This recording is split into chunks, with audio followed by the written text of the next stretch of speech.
అనగనగా ఒక రాజు అని మా సినిమా విడుదలయ్యి పెద్ద పెద్ద సినిమాలతో విడుదలయ్యి అద్భుతమైన టాక్తో యునానిమస్ సంక్రాంతి బ్లాక్ బస్టర్గా సూపర్ హిట్ అనే వర్డిక్ట్ ఇచ్చారు ఆడియన్స్.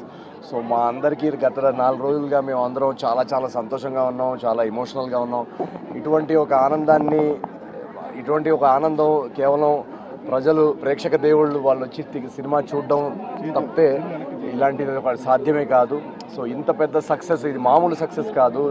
మా సినిమాలో డైలాగ్ ఉన్నట్టు అటు 7 తరాలు ఇటు 7 తరాలు గుర్తుండిపోయే సక్సెస్. సో ఇలాంటి సక్సెస్ కేవలం మా హార్డ్ వర్క్ వల్ల అయితే రాదు. అది ఎందుకంటే అందరూ టాలెంటెడే, అందరూ కష్టపడతాం. దీనికి ఒక డివైన్ ఫోర్స్, దీనికి ఒక ఆ స్వామివారి ఆశీస్సులు, స్వామివారి బ్లెస్సింగ్స్ ఉంటే కానీ ఇలాంటిది రాదని నేను ఖచ్చితంగా నమ్ముతాను.